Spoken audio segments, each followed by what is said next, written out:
Bismillahirrahmanirrahim. Assalamu alaikum, dear fellows. By the grace of Allah Almighty, I expect that you will be all healthy. The lesson which I'm sharing you today is having the much importance, especially for the second year class students, and that is the topic of discussion about goodbye, Mr. Chips. So let's start. Goodbye, Mr. Chips, written by James Hilton, tells the story of Mr. Chipping, nicknamed Mr. Chips, who was a teacher at Brookfield. Mr. Chips worked for a year at another school, but he did not feel comfortable there and then joined Brookfield. Mr. Chips was a language teacher and taught the dead languages of ancient Greek and Latin. He was not a very good teacher in regards of handling discipline. Mr. Chips lived at the school and had very little personal charms in his life. Chips had never felt comfortable regarding women. According to him, his ideal woman was delicate, weak, and timid. When he was 48 years old, he and a school colleague took a summer vacation on a lake in the area.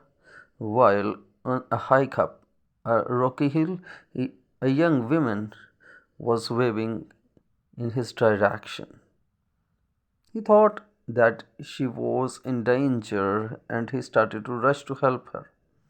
Later on, he got his foot stuck between the rocks and got injured.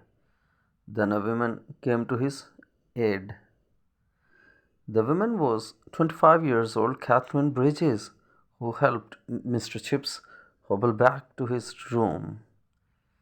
She checked in on him during his recovery, and soon they fell in love and married.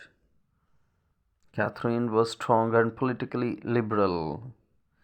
Catherine's charming personality and spirit evoked the real Mr. Chips. She taught him to think independently, to love and share joy, and most of all, to have fun and laugh. Tragically, Catherine died after giving birth a child. While the child was also died at the same day, Chips was in great depression because of that loss. He started to take more interest in Brookfield's working and students there. Chips was inspired by Catherine's spirit and he tried to do now the same, what she used to say him when she was alive. Mr. Chips became the most popular teacher at Brookfield now. After he retired, he moved in across the street so he could stay in close contact with the students. He used to make a special effort to meet the newly arriving students every year. He was asked to come back and help at school because the staff had been depleted because of World War One. When the young headmaster told Mr. Chips that Chips belonged to Brookfield and was needed to hold them all together, so Chips was overcome with emotion.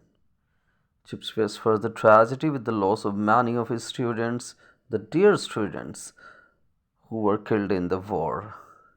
In his final year, he spent much time reflecting about his life and career.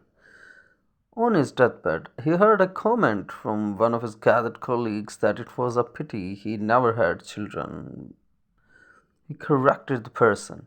He had had children, thousands and thousands of them, as he shut his eyes for the final time and left for always. And this was a summary of Goodbye, Mr. Chips. So, hope so that you have all enjoyed with this class and the lesson. So, stay tuned for the more informative and educational lessons with my YouTube channel, English Contents Pro, and subscribe it also. Stay blessed.